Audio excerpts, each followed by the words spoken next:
Welcome to the Irish NFL Show, brought to you in association with QuinnBet. We are picking our teams to progress to the AFC and NFC championship games ahead of a weekend many football fans consider to be the best of the entire season. Yes, it is the 2026 Divisional Round. Brian O'Leary and Kieran O'Donovan joining me, Conor Brophy, to preview those games. And we start with the 9:30 Saturday clash. It's such a great weekend because you get those two high-profile games on Saturday and two more on Sunday. But we got the Saturday game at 9:30 at Mile High Stadium in Denver between the Bills and the Broncos, Kieran, kicking off the weekend.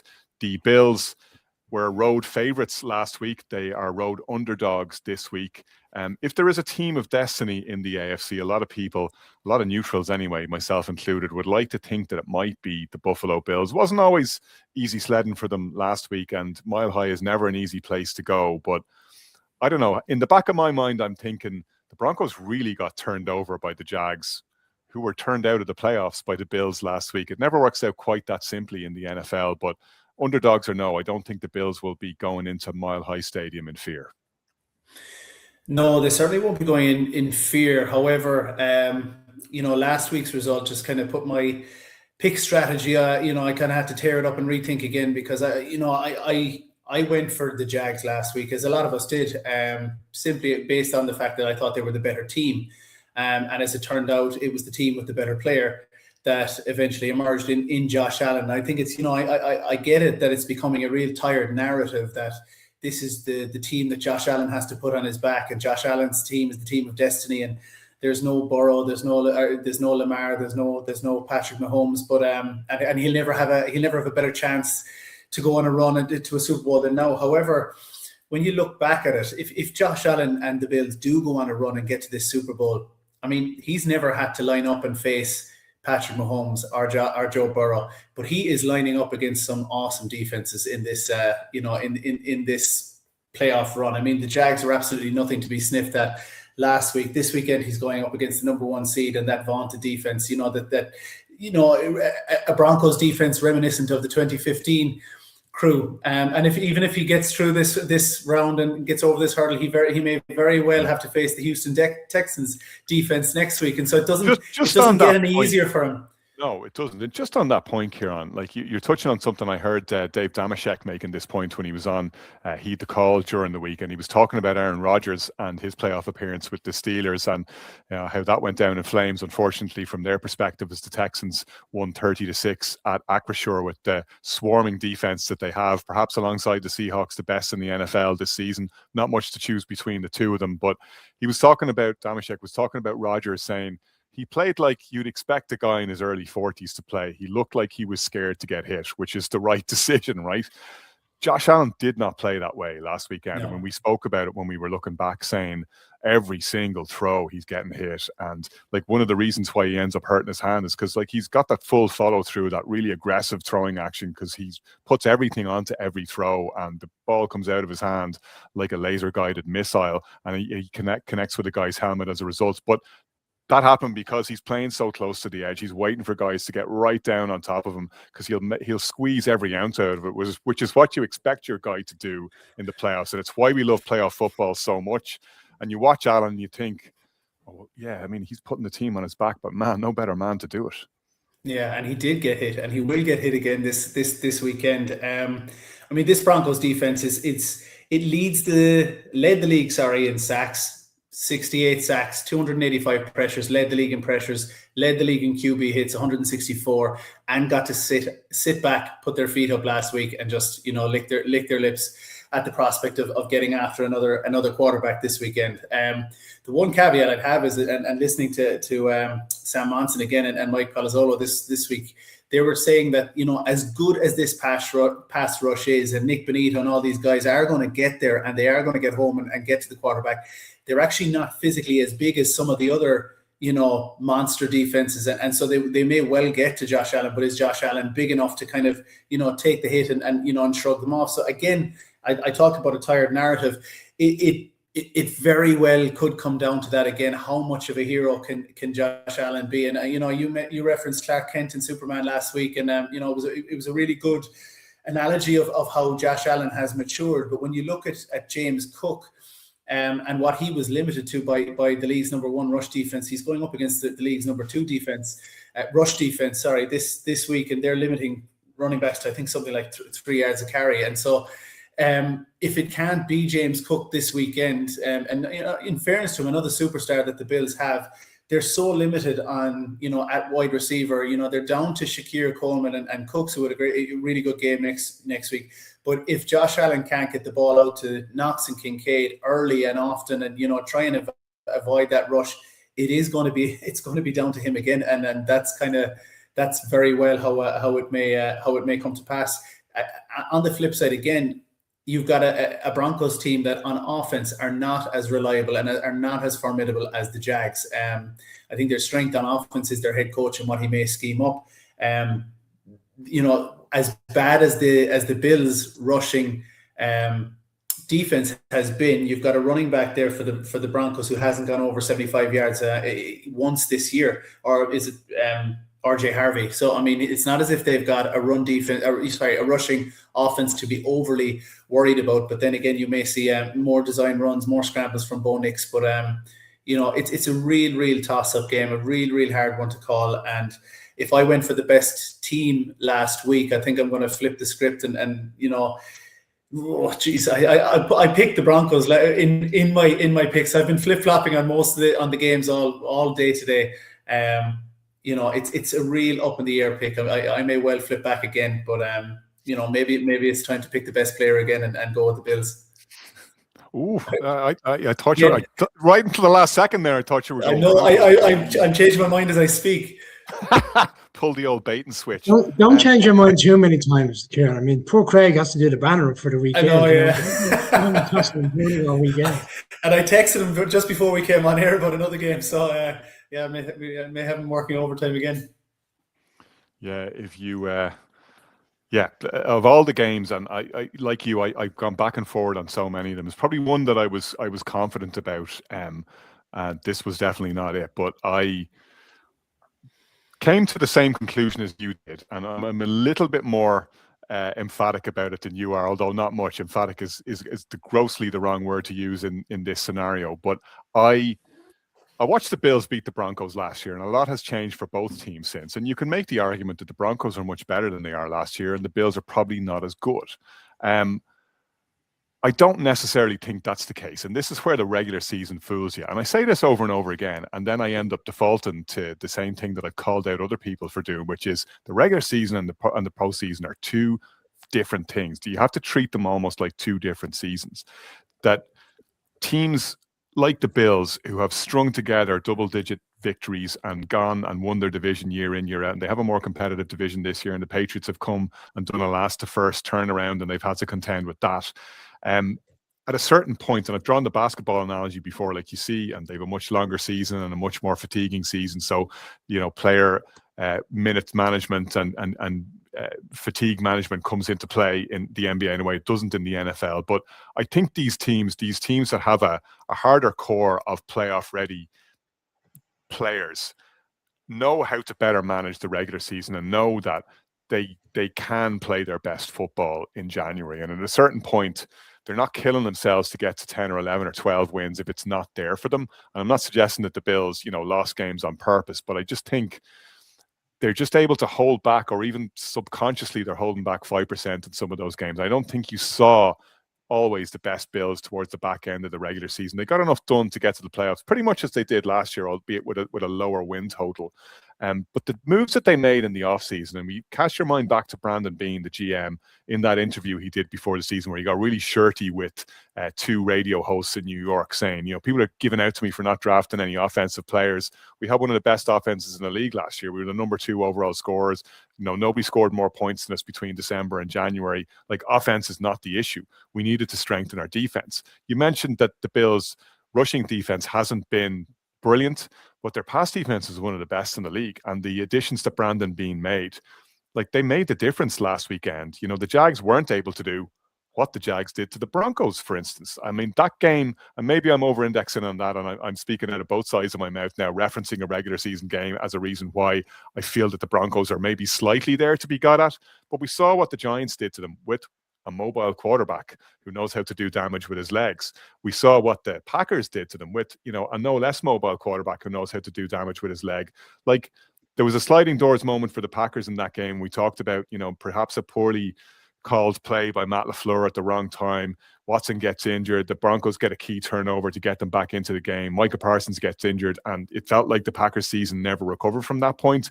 The Broncos caught massive breaks there, though, and I often wonder, like, never mind what way the Packers season went from there, would the Broncos season have been the same if they'd lost that game, or if they'd lost the Giants game? And they won a lot of close games, but I don't know. I don't necessarily feel like they won close games because, like the Bears, they somehow managed to pull something out. I think they got a lot of bounces of the ball in their favor at key times, the Broncos. I don't think they're the most robust number one overall seed we've seen. I thought what the Bills showed us last week in a tough spot against the Jags, and that Jags defense is no joke either for Josh Allen to have faced. It's not like he's going in facing something that's a huge step up from what he faced last week and from what we've seen him beat. We've seen him do it over and over again. We haven't seen the Broncos do it over and over again. We've seen the Broncos beat a bunch of relatively poor teams, get the break at the ball against better teams, and really ride their luck. And I think their luck comes to an end this weekend, and I think the Bills take them out. Brian. Okay. Yeah, I'm with you 100%. All week it's been, I'm kind of like hearing on this, in fairness to Conor, you seem very assertive in your predicament of this game, or prediction and how you believe the game is going to. I got more assertive the longer I went on. I was really smelling my own scent there, wasn't I? Yeah. Conor does know what he's talking about. Now I'm talking about myself in the third person. It's all gone to hell. He's selling us a story here. Well, I'll tell you the story. The story for me, there's two elements to this game. One, this is where I think this game is going to be won. And it's the Broncos secondary, because they're one of the, as well as they've done this season defensively, and we've waxed lyric about how good they are defensively when their offense was struggling. They're also one of the most penalised teams in the league in the secondary. Time and time again, when teams have gone after them in the secondary, they've found ways to expose them, and they've resulted in big penalties and big chunk plays. We saw what the Packers were able to do to them for periods of that game. We saw what the Giants did. We've seen it time and time again over the course of the season, and the huge frustration on the sideline with Vance Joseph, Sean Payton, and yet they've overcome that. My concern is, as well as Josh Allen can play, and as well as he played last week, and we're always talking about the Superman cape outfit, and he goes out, and it doesn't matter who he's got on the team, he can find ways. We spoke about it last season where some of us, including me, were very filled and didn't think this Bills team could go to the playoffs. They don't have stellar wide receivers. I'm still not convinced they have the right people at wide receiver. Coleman, people last year were talking about him coming in the second round. He was really a first-round wide receiver. He hasn't really brought back the fruitful parts of the game that we saw for periods of last year. They brought in Brandon Cooks. He had a great catch towards the back end of the game last weekend. But what else did he do over the course of the game? I know Shakir had a good game. I just don't see their offense, or in terms of a collaborative group, and have to do enough to get past this Broncos defense over the course of 4 quarters. I'm always saying time and time again, Conor, about my frustration that they don't use Cook to the manner in which they do. They need to relieve the pressure off Josh Allen. They don't run Cook consistently. If they do that on Sunday, that might swing it in their way. And the Broncos fans have been sitting on this for 2 weeks, and they've been sitting on us and other people talking about them throughout the course of the season. Even today, Shane referred to them as frauds. It was tongue-in-cheek, but he was talking about the fact that they're the 1 seeds, they're in the AFC, and yet we're talking about potentially the Texans or Patriots going and beating them next week. People don't believe that they're going to be this Bills team, and everyone was suggesting all week this is a really bad matchup for them. I think there's something in the offing here that we're actually going to see a Broncos team come out on Sunday. And we're saying offensively they haven't played over the course of the season. You're right, but they have shown at times they can do it offensively. In particular, the Packers game. Sorry, Kieran, when Bo Nix had an incredible game and he was slinging around like John Elway. I'm not suggesting he's going to come out and do that on Sunday, but I think we're in for a spring, a bit of a surprise. I think the freshness of 2 weeks off, that mile-high atmosphere. And I just think, despite a lot of people wanting Josh Allen to be in Santa Clara, I think ultimately they come up short on Sunday. I think the Broncos are the team that will be representing the AFC in terms of hosting the AFC Championship game on Sunday week. It's the Broncos for me. All right, the second game on Saturday night / Sunday morning, it's 1 a.m. kickoff. Our time is in Lumen Field in Seattle, where the other number 1 seed, this time on the NFC, the Seahawks, host the 49ers. That, of course, a divisional clash as well. The two of them played just a couple of weeks ago. The Seahawks beating the 49ers 13-3, a game in which they put the shackles on a previously high-flying offense and brought Brock Purdy right back down to earth. I'm going to preface my remarks by returning to a familiar refrain here and saying, you cannot give Kyle Shanahan, Robert Saleh, and the 49ers players enough credit for being in the divisional rounds. There are teams that are in much better shape than the 49ers are, who would never have been able to cope with the adversity that they've had this season. To be playing for the number 1 seed over the final 2 weeks of the regular season was an incredible achievement. And, you know, in a sign that sometimes you get thrown more on your plate than you deserve. Even last week, they end up losing George Kittle for the remainder of the season. And, you know, a pretty serious injury for him that's going to take a time to recover from an Achilles injury there. Terribly unfortunate. And it affects what they're going to do against the Seahawks. The Seahawks are 7.5-point favorites at home here. And it's interesting because I've heard a lot of people talk about how they can see the 49ers winning. And I'm not saying I don't see a path for the Niners to win, to their great credit. The game plan Kyle Shanahan had last week, what they were able to squeeze out of the defense, and they play all out on every single snap. Like, don't have the talent on defense. Certainly they don't have the talent that the Seahawks do, as depleted as they are with injuries. But they bring everything, every single down, every single snap, every single, you know, defensive set that they have to deal with. And that accounts for a lot. And they will empty the tank this weekend. And I think they will give the Seahawks problems. I actually do think the 49ers cover the spread. I think, unfortunately, they probably cover and lose. The only convincing case I've heard people make for Seattle losing this game is, well, it's Sam Darnold, and, you know, Sam Darnold blows up in these big games. He's not going to blow up in this game, though. What's the sign that he's going to blow up? You look at what happened last season. I think we're over-indexing on the game in the final weekend of the regular season when they were beaten badly by Detroit when they were playing for the number 1 overall seed. The game the following week then where the Rams completely take the Vikings apart and Darnold looks like he's seeing ghosts out there. I think that's more down to what he had around him. Not that I'm saying Sam Darnold is blameless for doing the things that Sam Darnold did or didn't do in that game, but what he has around him this season is at a totally different level to the Vikings team of last year. The coaching, the playing staff that he has around him, what that defense can do, puts him in a much better position. If the 49ers are to win this, I think you win the toss, you receive the kickoff, you drive down the field and you score, you get a stop, you score again, put the Seahawks in a 2-possession hole, force Darnold to have to come out and do something different from what the Seahawks want him to do, which is to play what's in front of him, keep the offense moving efficiently. Yeah, if there's an explosive play to be had there to Jackson Smith and Jigba, take it, and they won't stop trying to scheme one up. And there's a reason why Clint Kubiak is getting head coaching buzz this offseason because of the way he's been able to get this offense moving. And certainly in the first half of the season, it was one of the most explosive in the league at times. Down the back half, not so much, but that's because teams have had more time to adjust to the tape. They played some better defenses. Their game against the 49ers, and again, I'm not saying that the regular season can be copied and pasted into the postseason, but it showed me what they can do when they're at their absolute best, which is keep the game manageable, keep it in front of him, keep it in a way that he doesn't have to push the ball down the field. He doesn't have to take egregious risks. In a way, to me, they're a better version of the team that the 49ers beat last week. They're a better version of the Eagles in that they don't have to take risks on offense, and they won't. They're not looking for style points. They play conservatively because they can keep the absolute handcuffs on teams with that defense the way it is. It is the fastest off the ball, the most aggressive I've seen in a long time, really since the Seahawks' own Legion of Boom back in the day. I don't think there's much to choose between them and the Texans, a team we're going to talk later in terms of their defensive chops, but I think there is enough, despite all that Kyle Shanahan can do and all that Brock Purdy can do and all that Christian McCaffrey can and will do and all that Robert Saleh will get his defense to empty the tank.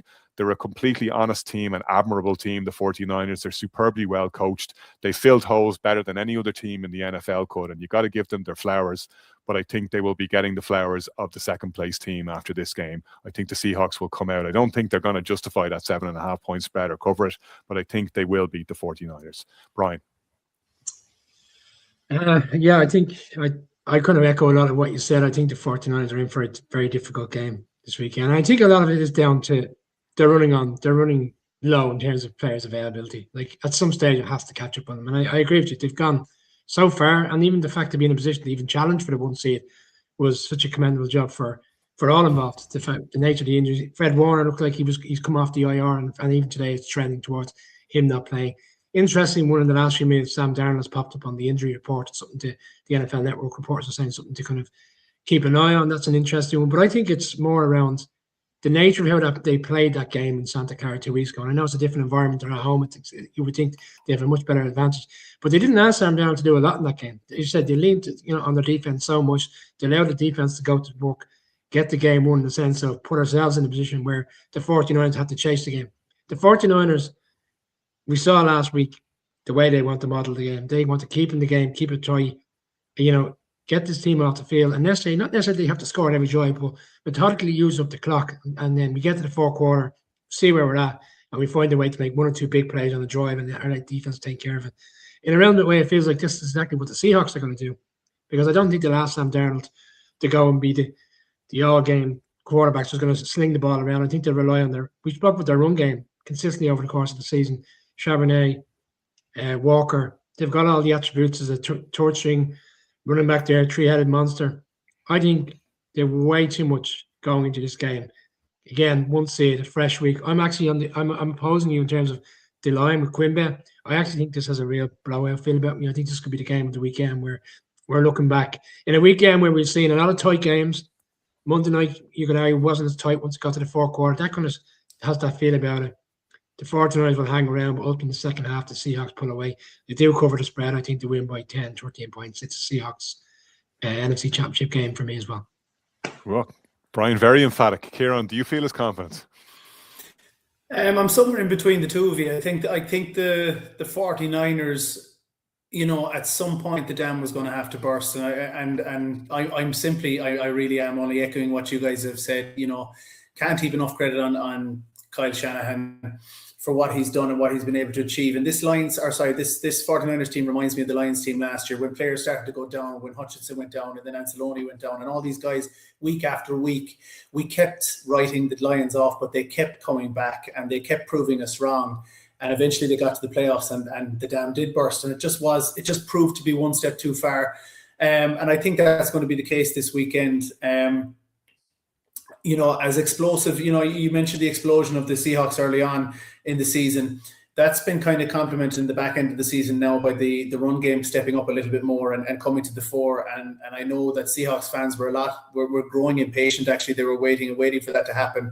But Charbonnet and Walker have become more and more of a part of this, methodical time of possession controlling offense, which is a huge weapon in any game. And in their game a couple of weeks ago, they limited the 49ers to, was it 10 carries for 32 yards? And I know that was a 49ers team that was minding Christian McCaffrey, and we mentioned that they didn't want to overrun Christian McCaffrey, but he's going to have to do. You talk about Josh Allen putting on the cape. Christian McCaffrey's going to have to put on the cape now, because it's going to be. Sorry, I have a very very disturbing thought about Christian McCaffrey. Don't worry, Brian. I know it's a family environment where you are. It's not disturbing in that way.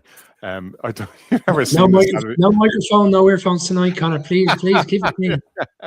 Connor, the director's cut. Connor After Dark. No, there was an SNL skit. I need Shane here. Shane is my SNL Saturday Night Live compadre. But there was a great Saturday Night Live skit with Woody Harrelson playing a guy who gets the Colo guards delivered.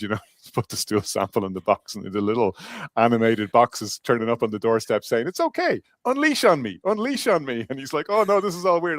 I don't want to. You're looking at me. Don't be looking at me." I feel like Christian McCaffrey is like, unleash on me. There's no amount of pain he won't take for this 49ers team. It's just phenomenal to watch. I mean, we were talking about how he couldn't get more than 3 yards per carry earlier on the season, which isn't on him at all. It's on the fact that the line just isn't in a position to open the holes from. Although I think Trent Williams is back this weekend, which is very, very significant, and we'll see how that could play. But I mean, he just is a little engine that can. I'm being very patronizing. Like he just shows up and he does things. And I mean, he was outrageous last weekend as well. I genuinely think it's an injustice that he's not even in the MVP conversation. This stupid award that only goes to QBs. Let's just have QB of the year and have another award. Let's just create an award for Christian McCaffrey. I think the best Christian McCaffrey this season is Christian McCaffrey, hands down. And he's well up there in terms of receiving, receptions and receiving yards as well. I mean, he's well up the list.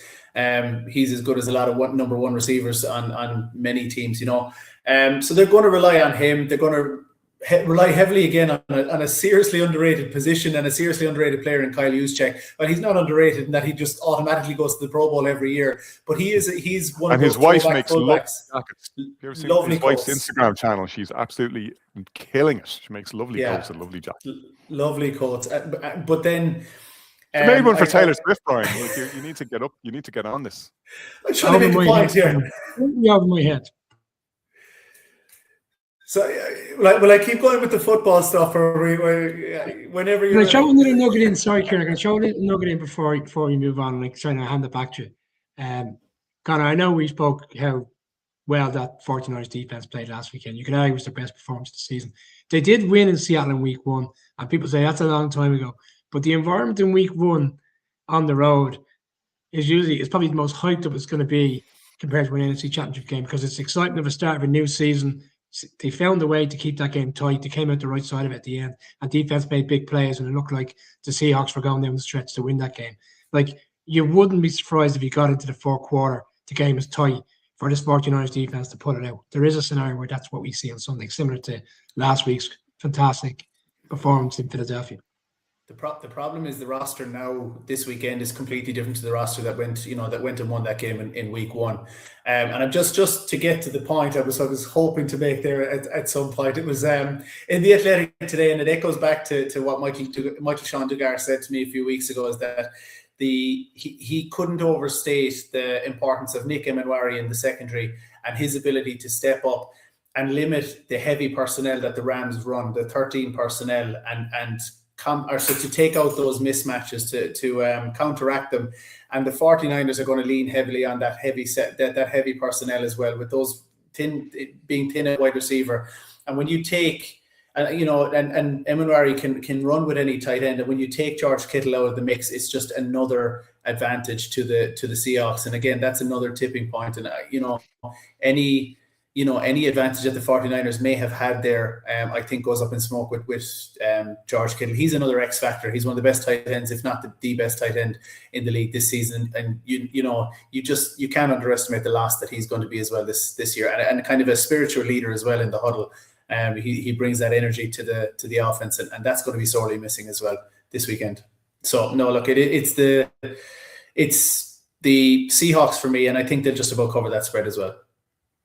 Good stuff. We'll take a quick break. Even we'll be back with Texans Patriots. Great odds. Great odds. You're in control. You always bet responsibly, and you're not afraid to choose alternatives. That's why you bet with QuinnBet. Build your own unique football bets with Create a Bet.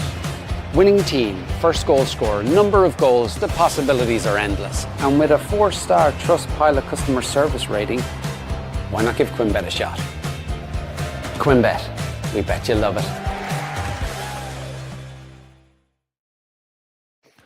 On to the Sunday divisional round games we go now, which start at 8 o'clock from Foxborough as the Texans travel to take on the Patriots. We'll be live this Sunday from Greco Studios, where we had great fun with our Red Zone watch-along, our first ever Red Zone watch-along just a couple of Sundays ago. We're there to cover this Texans-Pats game. Myself, Shane and Brian will be in studio in all our glory.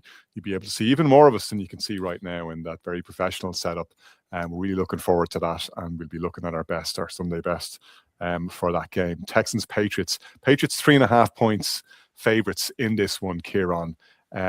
Texans looked pretty good taking out the Steelers just on Monday night, so slightly shorter rest for them in this one.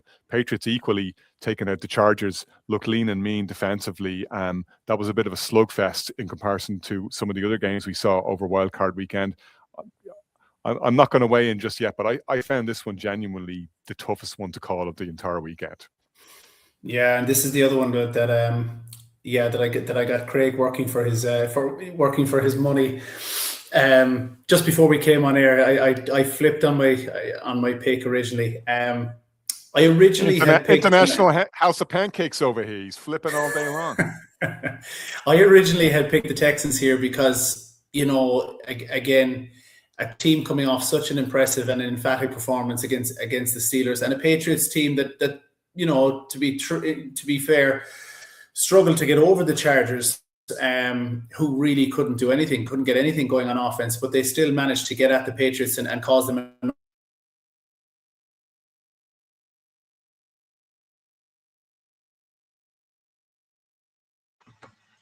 Have we lost him? Is it because I moved? Yeah, you moved. You must have knocked out the whole Wi-Fi connection to Cork just when he was getting in full flow. You've got this app. Sorry, did I disappear for a second there today? We lost you there. You were like Cork in the second half of the hurling final. You disappeared. Apologies. So you've got this Texans defense. You know, Anderson and Hunter getting all the attention, all the credit, and Stingley Jr. They're gonna be absolutely all over the pitch, trying to get at the Patriots offense. They're going to try and funnel them up the middle. That's that's what they did against the Steelers. They're going to the Patriots like to run Henderson around the corner. They're going to try and just keep it simple up the middle and get after them. The reason I doubted myself and the reason I flipped in the end, it's because of what the Patriots actually managed to do on defense and what they managed to do to the Chargers offense in the end, because they were not a vaunted rush defense. And the reason I gave the Chargers a chance last week is because the Patriots traditionally didn't have that kind of a pass rush that should have caused huge amount of problems. And they did. I mean, they had like Justin Herbert couldn't throw the ball. I mean, he couldn't get time to throw the ball last week. And CJ Stroud just hasn't been as dependable as he was in the first, in his first season, in his rookie season. And Drake May is an MVP candidate. He may well end up being the MVP. And from what we've seen throughout the season, when it comes down I heard your friend and mine, Jordan Rodrigue, talking earlier about cold weather and quarterbacks with small hands. Like, there is a direct correlation between the amount of fumbling that you see, which is something to bear in mind as CJ Stroud travels to New England. Not one of the taller quarterbacks in the NFL doesn't have the big mitts. And when you look back at the few moments that were in it, the few moments of inexplicable kind of decision making on Stroud's behalf against the Steelers, I mean, they coughed up the ball enough times to the Steelers that the Steelers, if they had anything going on offense, they should have been punished a lot more. No credit to the defense. They went out and won it for them. But I just do feel like Drake May, he gets a lot of stick off the back of the fact that they haven't beaten, the strength of schedule and everything like that. But what you've seen, he's passed the eye test all through the season in terms of when he's had to run, he's been able to scramble a la Josh Allen. When he's had to throw the ball with touch down the field with power, he's been Rodgers-like at times. I think he is the real deal. I think he is the X factor. I think they're going to have more on offense. And while it might be a low-scoring game, I do think that he's the guy that can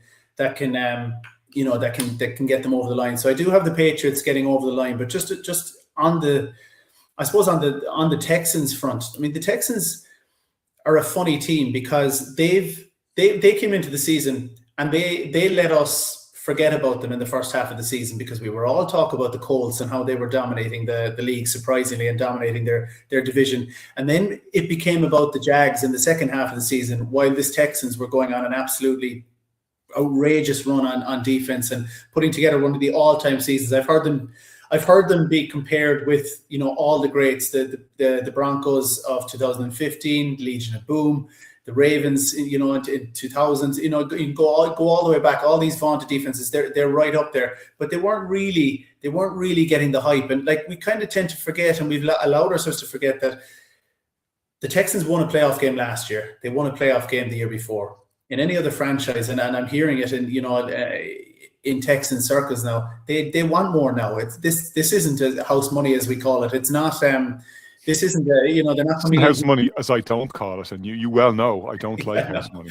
They're not coming in here saying let's have a crack at it. We're in bonus territory or whatever you want to call it. They've been here. This is their third year in a row. And if they can't get over the line against the Patriots team, that is a new Patriots team. This isn't Belichick and Brady. This is Drake May and Mike Vrabel in their first year. So the Texans should expect to win, and they should fancy their chances. And if they don't win, there is going to be frustration in Houston. But I just have the Patriots disappointing them and nicking them. And I think it's because in the back of my mind, I don't want to see like a 3-0 win in the AFC Championship when the Broncos and Texans meet.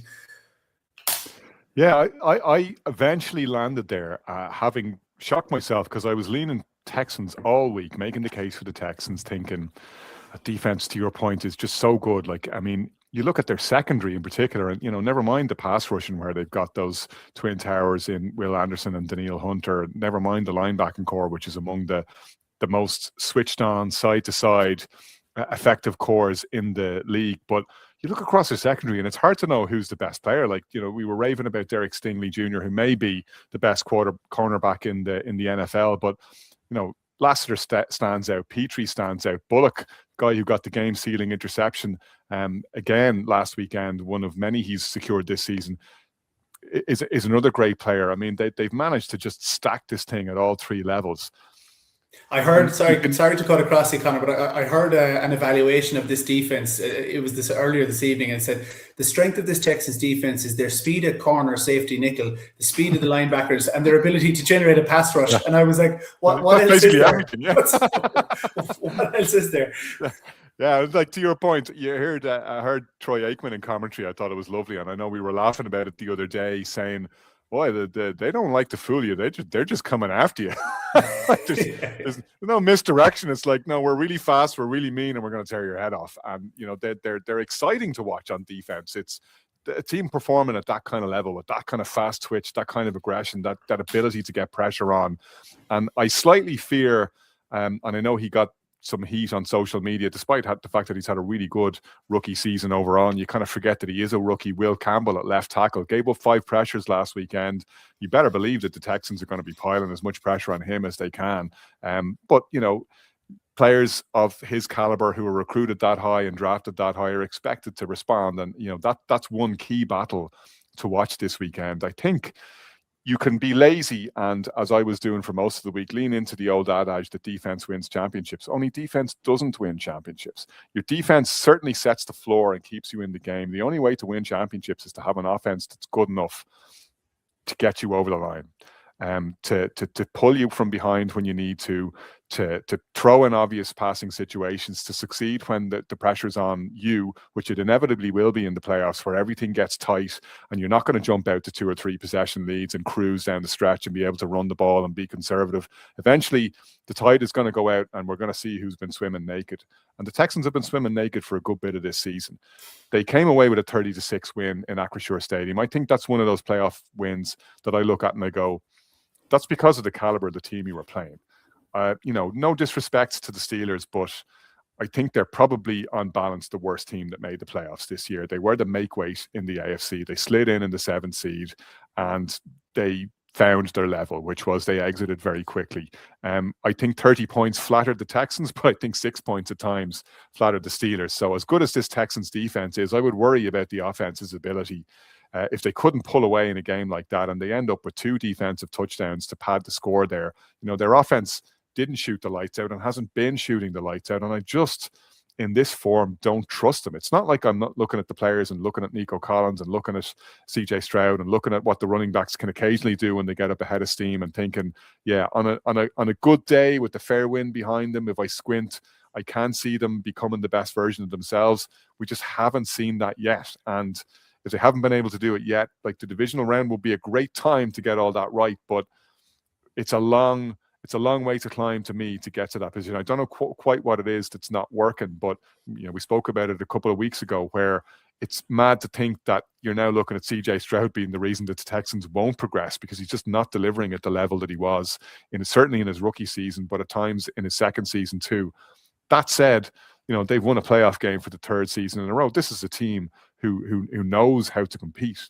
They're almost like the anti-Steelers. Like, they were able to go and win playoff games despite, not having the talent. They've been adding talent the last couple of seasons, and they'll be frustrated. Kieran Boyle called them out rightly as a team that he thought would make the playoffs and could make a deep run this year.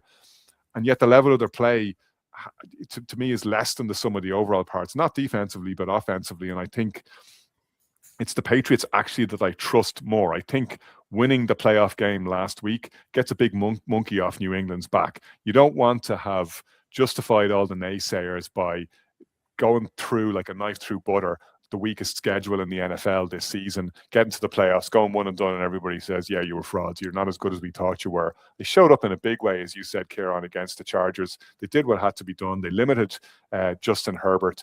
And I trust them to perform, because what they've been doing all season is they've been graded into some of their parts. And I actually trust them in this spot. I trust the culture that Vrabel has. And right now, they, to me, are performing at a higher level overall than the Texans are. And I don't see the Texans coming in and bullying them. I do see New England getting out the top in what could be the best and closest game of the weekend. Who has the hottest streak in the NFL right now? Houston Texans. 9 wins in a row. No one else in the playoffs, I believe, has that level of record. We seem to be talking down a team that defensively stand there defense over the course of beating the Bills, beat the Chargers a few weeks, same team that the Patriots took care of last week, not in a very comprehensive manner compared to what we've seen over the course of the season. I had the pleasure of Carmen Vitelli earlier on the season, who you would have interviewed last year, Connor. Lovely, and she spoke glowingly about. I suppose she was objecting what you said. She just genuinely believed that you actually can win playoff games. You can win titles predominantly on your defense. And your defense puts you in a position that you don't necessarily have to play 4 quarters of offense. You just need to do enough to have enough cohesion to keep yourself in the game, and you'll find a way in the 4th quarter. This team scored 2 defensive. Flip back through the list of Super Bowl champions for the 10 years and tell me the last team that won without having a high-powered offense. New York Giants twice, maybe, against the Patriots. We're defensively. So we're literally going back. We're literally going back to the last decade. That's more than 10 years. The Patriots against the Rams in 2010. What was that score? I scored in the 13-3 against a high-flying Rams offense and Belichick's scheme to take. All they had was Tom Brady and Gronk. Broncos won the Super Bowl against the Panthers. Was that 2006? Okay, all they had was Peyton Manning. Yeah, go on. Anyway. Okay, there's enough examples there. Peyton Manning's worst ever season. To your, that's probably okay. I'm not necessarily saying the Texans are going to go all the way. I just look at this game and I think it's evenly matched, and it's reflective of the odds that Quinn Bet have. In fact, for large parts of the week, it was -2.5. It's 3. It's moved slightly out to 3.5. So the fact that it's sitting at that, for me, I actually felt this will be more of a 6.5, 7-point game. Bearing in mind how well the Patriots have played at home over the course of the season. They've lost 2 games at home. Week 1 you'd write off against the Raiders because week 1 is a crazy week in itself. And the Bills, and never know. We might even get an AFC East championship game next week. I am leaning Texans. I am going to go with the Texans to find a way to pull it out, because I generally believe D'Amico Ryans goes into this. And I also show in the fact that Vrabel has come from the AFC South. So there's a bit of a needle as well. Bearing in mind Vrabel was a coach in that division for quite some time. I know D'Amico Ryans wasn't necessarily there, but I think what we've seen over the course of the last 2 months is this team are floating under the radar despite the winning. And I think CJ Stroud will have a rebound game. In fact, I know Nico Collins has been ruled out, but I am going to go with him. And a shout out to Gary from the Houston Texans Ireland page, who dropped this off to Stephen. See, so I'm on the Irish NFL show and I don't wear other teams' jerseys like other people on this show. Not necessarily used to. I do have a Texans jersey here, so I'm going for the Texans to upset the odds, and we'll be in Greco Studios to see poor Shane's face on Sunday evening as the Texans advance to the championship game. It's the Houston Texans. Good man. We'll have to declare that in the members' register of interests and declare the bribe there so that he could secure the Texans pick. Good man, Gary. You knew how to put him in the pocket on that one. Fair play. As long as CJ Stroud can stay in the pocket for the 4 quarters, Connor, I think they've got enough to get it over the line and advance to the AFC Championship game. Right, it's Soldier Field where we close. It's the last game of the divisional round. It is a 20-12 kickoff on Sunday night as the Rams travel to face the Bears. The Rams are favourites in this one, right? The Rams are 3.5-point favourites on the road. Sorry, we've a slight mistake in the doc in front of me, but unlike Ron Burgundy, I don't just read everything that's in the auto cue. I am able to critically assess as I go. So it's the Rams who are favourites on the road here, Kieran. Thing that a lot of people in Chicago have been making a lot of over the past week is the weather. It's filthy. Matthew Stafford's record in cold weather games, despite the fact that he played in Detroit for the first half of his career, is up and down.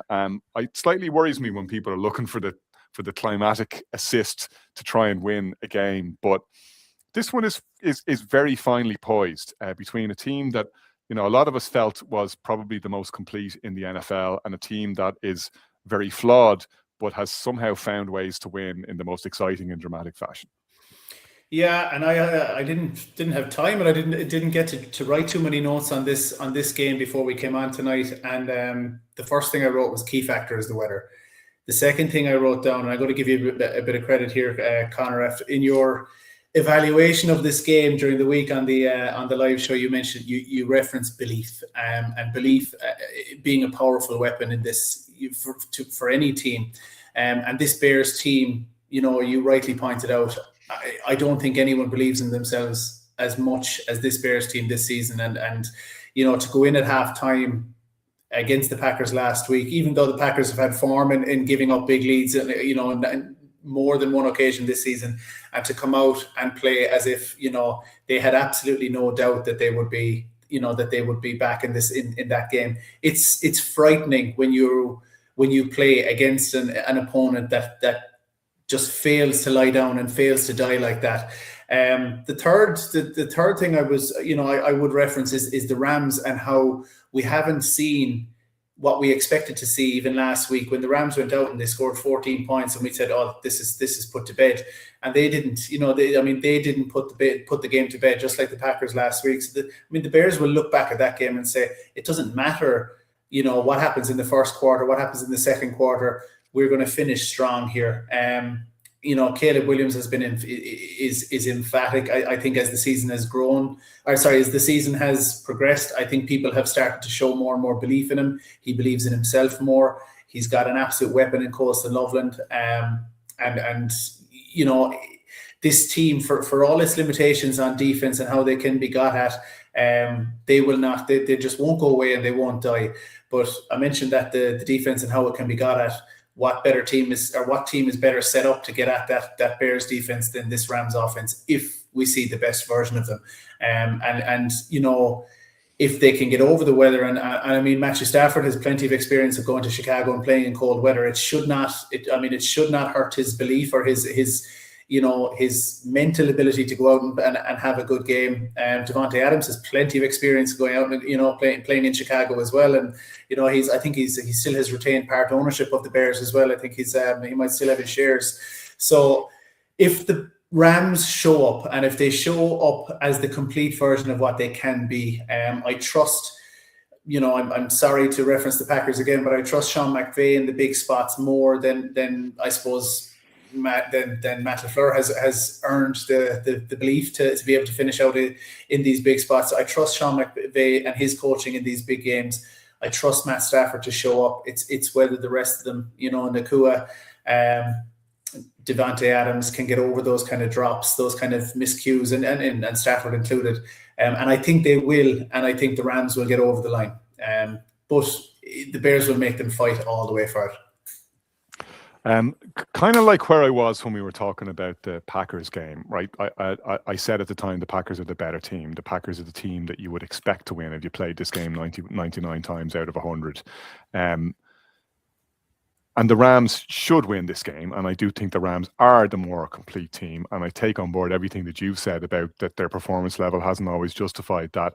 There are weird flaws in this team, and they are the kind of flaws that often get you got in the playoffs, including their bizarrely unaddressed special teams play. They fired a special teams coach during the season because it wasn't good enough, and it's still kind of lingering there in the background, and it got them again in the Panthers and put them in a difficult situation. They did get themselves out of it because, to your point, they have Matthew Stafford, and they have Davante Adams, and they have Puka Nacua, and they have these monster interchangeable tight ends, probably the best of whom is Tyler Higbee.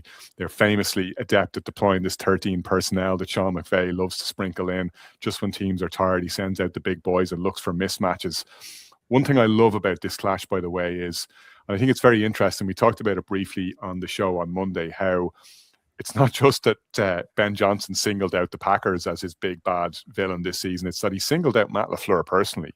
I think Ben Johnson is hyper competitive and is very conscious of where he sits and where he feels he should sit in the realm of the offensive coaches and head coaches in the NFL. I think he deliberately targeted LaFleur as the guy that he wanted to be seen to best in the division. I have no doubt that he's looking at Sean McVay this weekend and thinking, it's showtime. Like, you put out the best that you can do, and I'm going to take this Rams defense apart. I'm going to give you more headaches, and I'm going to give Chris Shula more headaches than he's ever had in his life. And I think, to your point, the Bears are unbelievably well set up to do that. I think they're going to torture this Rams defense that set out at all costs to stop the run this season because of what happened to them at the hands of Saquon Barkley, when, you know, to give the slight lie to the idea about cold weather not being the Rams' friend. I mean, they were within an ace of taking the Eagles out and changing the history that we saw unfold, where the Eagles went on to win the Lombardi, which is one of the reasons why at the start of the season, a lot of us were saying, yeah, the Rams don't have that much further to go to get there, that they're going to run it back this year, and they're going to take some stopping, and that remains true. But that defense can be got at. I mean, the thing that has, and belief is one thing, and we can get into kind of remember the Titans, you know, misty-eyed, you know, they just find a way to win. They're all heart. It's not all heart, though. And I think that, you know, you strip it back a little bit and you think one of the things that the Bears have done to get themselves back into games is they have made adjustments offensively and defensively. The Bears team that took to the field in the second half against the Packers last week was a different team. They were learning as they were going on. They got owned by the Packers in the first half, and they changed it up. They changed it up defensively. They changed it up offensively. You saw some lovely play calling in the second half as well, where Ben Johnson doesn't give all his best stuff in the first half. He's always keeping something in the tank. He has confidence that his team can get on a run, and that when they eventually start to see, and this is, again, referencing Jordan Rodriguez, against something that she talked about in the off seasons before we started off. She said, Ben Johnson will show you the same look 10, 11, 12, 15 times, waiting for the one time that you show the look that he wants to see, and then bam, he goes for the kill shot. And I referenced that because Ryan Poles talked about when he was looking for his quarterback and when the Bears were looking to draft, this is before they drafted Caleb Williams, and he said, from my evaluation of talent, there's two types of quarterback that win in the NFL. There's two types of elite quarterback play that you're looking for. You either want a surgeon or you want an assassin. Caleb Williams is an assassin. He is maddeningly inconsistent. His pass completion rate is the lowest among top quarterbacks in the NFL. In fact, I think it's the lowest among all 32 qualified starting quarterbacks in the NFL. But, you know, you need to leave that aside for 1 second, and you need to look at what he can do when the chips are down. If Caleb Williams plays Call of Duty, you can bet all he takes is headshots. I bet he misses a lot of shots, but when he gets you, it's right between the eyes. And that 4th and 8 throw to Roma Dunze last weekend against the Packers, it's the best pass I've seen in the NFL this season. I don't know how many quarterbacks can make that throw. What he can do in his athleticism is unreal. And it's the type of quarterback. We saw Jacoby Brissett do it for the Arizona Cardinals to the Rams, that the Rams actually have fits with. They don't like dealing with this kind of offense, and that is a complete mismatch to me. However, on the other side, like, the Rams offense could and should have a field day against that Bears defense. They're a bad defense. They're a talent-poor defense. They show up, they make adjustments. Dennis Allen is doing the best that he can. You know, Montez Sweat had a much better game at the weekend than, you know, previous outings that we've seen. But you take away Montez Sweat and you don't have a pass rush. You don't have a pass rush, and you have defensive backs that are not as fast as they need to be to keep pace with the Puka Nacua or with the Devontae Adams. And that scares the life out of me. It's not just that the Bears are being picked apart, is that they're always being picked apart by the offense's best player. It's like they're not even making teams beat them with their plan B. You just need to keep hitting up plan A. And we were seeing it again with Christian Watson and Romeo Doubs last weekend. It just seemed like Jordan Love had whatever he wanted when he wanted it. And that scares me. And yeah, the Rams are prone to the odd kind of infuriating turnover, and the Bears will hope to prey on that. They lost, to your excellent point at the weekend, Kieran, they lost a turnover battle against the Packers and still managed to win the game. Like, a lot of things about that game just didn't make sense, and they only make sense, to your point, through the prism of the Bears' belief. So this game scares me, and I feel like it should end the Bears' season. And my head says you should pick the Rams, and my head says there's a reason why the Rams are favourites on the road and why the bookies are disregarding the weather as a factor in this game. But I don't want to pick with my head and be right. I'd rather pick with my heart, even if I'm wrong. Good, better, best. Never let it rest. Bears again. Conor, my biggest concern for the Bears on Sunday is this continued situation where they're chasing games. And it's a fantastic story over the course of the season. And we spoke about Broncos in many ways, in the fact that you don't necessarily have to, and the Jags, you know, with all due respect to the Jags, unfortunately, are gone there. But, like, you don't necessarily have to be winning in a compelling manner every week. And in fact, sometimes these great comebacks only lead to the momentum, the locker room enjoyment that we watch all throughout the course of the season, across the league in general, in terms of head coaches and this continuous Ben Johnson piece we see in the dressing rooms, in particular the last few weeks, has been heightened by the fact that they've beaten the Packers twice, and obviously he's made it clear around what his thoughts are on the Packers. Sorry, Kieran, and obviously the rivalry that's come with it. But if they get into a situation where they're chasing the game in the second half, this Rams defense for me is one of the most underrated in the league. We've seen time and time again where they do go through these little dubious spots that, their defense gets them out of a hole. We saw that Eagles game last year. You talk about Veras, what a game. Remember the crowd giving him so much jip on the sideline, and he, despite the loss, he was the best player on the field by a country mile. And my concern is if we find ourselves in that situation, can the Bears overcome it again? But I have a different feel about it in terms of I actually don't think the Bears are going to be putting themselves in a situation. I think they can go in and handle this environment and the weather better than this Rams team. And yes, I get where you're coming from in terms of the Bears defense is shaky at best, and the Rams will do damage on them. The Rams will do damage if they're allowed to damage in terms of having to get a controlled run game. Devontae Adams is not playing at the level which you saw in the season. He's clearly carrying an injury. They're reliant on Puka. Their run game is patchy at the moment. I don't think it's been as effective as we've seen earlier on in the season when Williams and Corum were getting up to speed. And that's what they're going to rely on. They're going to have a balanced offense and allow Matthew Stafford to do damage. I am leaning Bears. I think it's the wonderful story of the Chicago Bears redemption continues. And I think the Bears come out the right side of it on Sunday, which would then set up a Seahawks Bears championship game, which means two people within their structure and have their team in the championship game, and maybe even three if Shane gets the right side of it at the weekend, which we never would have believed at the start of the season. So it's a Bears victory for me on Sunday. I think the Bears come out and keep this beautiful storyline continue. Bears. Well, so it is 1, 2, 3. Bears on 3 for us this evening. That is the final game of the divisional round. A great weekend of football. Enjoy it wherever you're watching it. We will be watching it from Graco Studios, as we said. We're really looking forward to that. Please watch along with us on the Irish NFL Show.